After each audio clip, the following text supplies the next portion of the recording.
মাটির প্রতি যদি তোমাদের চোখ না দেখি সেই চোখ আমরা উপড়ে ফেলবো।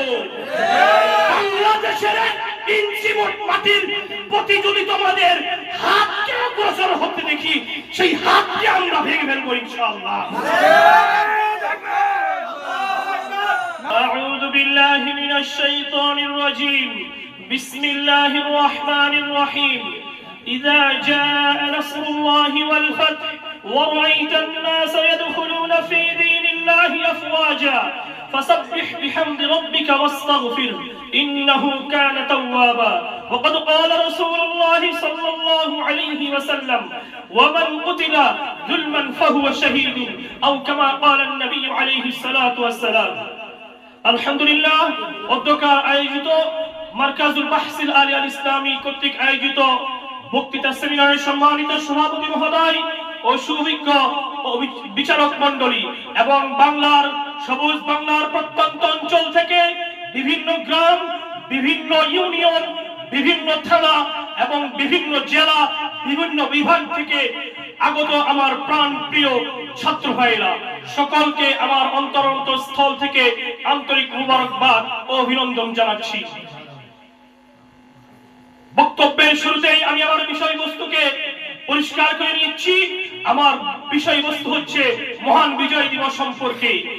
এই মহান বিজয় দিবস 16 ডিসেম্বরের দিনকে যদি আমরা লক্ষ্য করি, 1971 সালের 16 ডিসেম্বর লাখো শহীদের রক্তের বিনিময়ে, হাজারো মায়ের কান্নার বিনিময়ে, লাখো শহীদের রক্তদানের মাধ্যমে আমরা আজকে এই যে সবুজ বাংলার প্রত্যন্ত অঞ্চল দেখতেছি, 56,000 বর্গ মাইল স্বাধীন সার্বভৌমত্ব একটা রাষ্ট্র দেখতেছি। এই লাখো শহীদের বিনিময়ে, দীর্ঘ 9 মাসের যুদ্ধের বিনিময়ে আমরা এই বাংলাদেশটা পেয়েছি। প্রিয় উপস্থিতি, আমরা যদি ইতিহাস ঘাটতে যাই, লম্বা ইতিহাস, আমাদের বিজয়ের ইতিহাস, লম্বা ইতিহাস, দীর্ঘ 3টা আধিপত্যের বিরুদ্ধে আমাদের পূর্বপুরুষরা যুদ্ধ করেছিল। যুদ্ধ করেছিল ব্রিটিশ বেনিয়াদের বিরুদ্ধে, যুদ্ধ করেছিল কলকাতার দাদাবাবুদের বিরুদ্ধে, যুদ্ধ করেছিল পাকিস্তানের খান পাঠানদের বিরুদ্ধে। এই 3টা আধিপত্যের বিরুদ্ধে যুদ্ধ করার পরেই এই 56,000 বর্গ মাইলের স্বাধীন সার্বভৌমত্ব একটা বাংলাদেশ আমরা পেয়েছি। প্রিয় উপস্থিতি, আজকের আমরা এই যদি স্বাধীনতার ইতিহাসকে পর্যালোচনা করতে যাই, পাকিস্তানের সাথে আমাদের যে স্বাধীনতার দূরত্ব, পাকিস্তানের সাথে আমাদের যে জুলুম আর অত্যাচার তারা আমাদের যে উপর করেছিল, এই ইতিহাস যদি আমরা সমন্বয় একটু করতে চাই, আমাদের ধর্মীয় কোন ইস্যুতে পাকিস্তান, পূর্ব পাকিস্তান আর পশ্চিম পাকিস্তানের মধ্যে যে যুদ্ধ হয়েছিল সেটা কোনো ধর্মীয় ইস্যুতে ছিল না, কোনো ধর্মীয় কারণে ছিল না। আমরা যদি লক্ষ্য করি 1947 সালে 15ই আগস্ট, 14ই আগস্ট ভারত পাকিস্তান এরকম ভাবে বিভেদ হয়ে গেল, ডিভাইডেড হয়ে গেল। এরপরে পূর্ব পাকিস্তান, পশ্চিম পাকিস্তান দেখা গেল আমরা দুই দেশ যদিও ভিন্ন দূর, অনেক দূর, 1,500 মাইলের দূরত্ব, কিন্তু জাতিগত কারণে আমরা এক জায়গায় ছিলাম, এক রাষ্ট্রে এক নামে পূর্ব পাকিস্তান আর পশ্চিম পাকিস্তান ছিলাম। পূর্ব পাকিস্তান আমাদের এই বাংলাদেশ, পশ্চিম পাকিস্তান বর্তমানে পাকিস্তান। এই যে দূরত্ব প্রায় 1,500 মাইলের দূরত্ব, এই 1,500 মাইলের দূরত্ব হওয়ার পরেও জাতিগত ভিন্নতা না থাকার কারণে মুসলিম ভাই হিসেবে আমরা একে অপরের কাছে ছিলাম।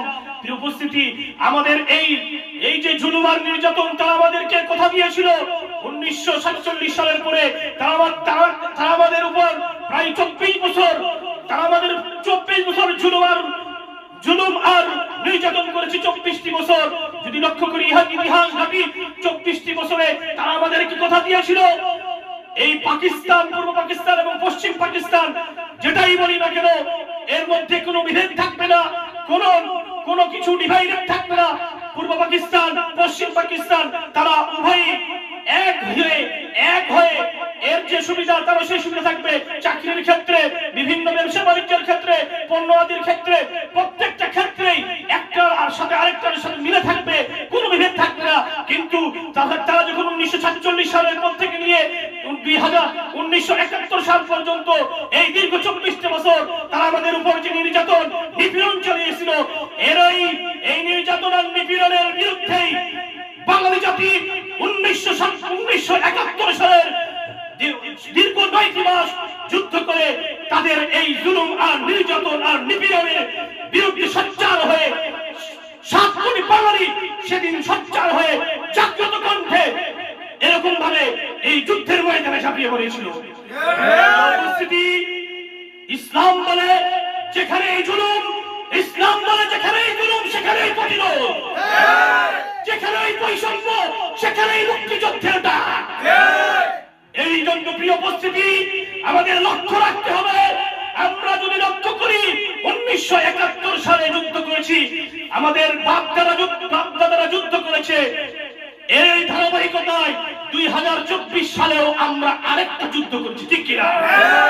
যদি আমরা এই যুদ্ধের দিকে লক্ষ্য করি, যদি আমরা ধারণা করি আমাদের ভাইরা কিভাবে বুক টান করে, শহীদ আবু সাঈদ কিভাবে বুক টান করে মুক্তিযুদ্ধের মধ্যে ঝাঁপিয়ে পড়েছিল ভাইরা আমার, এই মুক্তিযুদ্ধের ফলে 2000 মানুষের উপর 2000-এর পর মানুষ এই আমাদের 2024 সালের গণ অভ্যুত্থানে শহীদ হয়েছে। প্রিয় উপস্থিতি, আমাদের এটাও ভুলে গেলে চলবে না, আমাদের এই বিজয় ধরে রাখতে হবে, আমাদের এই বিজয় ধরে রাখতে হবে। তাকিয়ে দেখো, মুসলমানদের বিজয় শুরু হয়েছে, বিজয় হয়েছে আফগানিস্তান, বিজয় হয়েছে সিরিয়া, তাকিয়ে দেখো বিজয় হয়েছে সিরিয়া, বিজয় হয়ে যাচ্ছে একের পর এক মুসলিম রাষ্ট্র। ইনশাআল্লাহ এ বিজয় কেউ থামিয়ে দিতে পারবে না, এই বিজয় আমাদেরকে ধরে রাখতে হবে ইনশাআল্লাহ। এই উপস্থিতি, আমরা তাদেরকে বলে দিতে চাই, কলকাতার দাদাবাবুদেরকে বলে দিতে চাই, ইংরেজদেরকে পরাজিত করেছিল আমাদের দাদারা, ইংরেজদেরকে পরাজিত করেছিল আমাদের দাদারা, পাকিস্তানিদেরকে পরাজিত করেছিল আমাদের বাবারা। হিন্দুস্তানকে বলে দিতে চাই, তোমাদেরকেও আমরা পরাজিত করব আমরা ইনশাআল্লাহ। এই 56,000 বর্গ মাইলের 1 ইঞ্চি মাটির প্রতি যদি তোমাদের চোখ না দেখি, সেই চোখ আমরা উঠে ফেলবো। বাংলাদেশের 1 ইঞ্চি মাটির প্রতি যদি তোমাদের হাতকে অগ্রসর হতে দেখি, সেই হাতকে আমরা ভেঙে ফেলবো ইনশাআল্লাহ।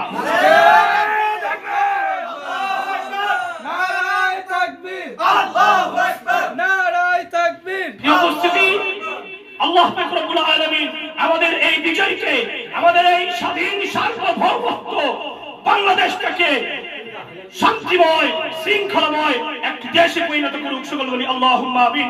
নাসরুম মিনাল্লাহি ওয়া ফাতহুন করিম ওয়া বাশশিরিল মুমিনিন। আসসালামু আলাইকুম।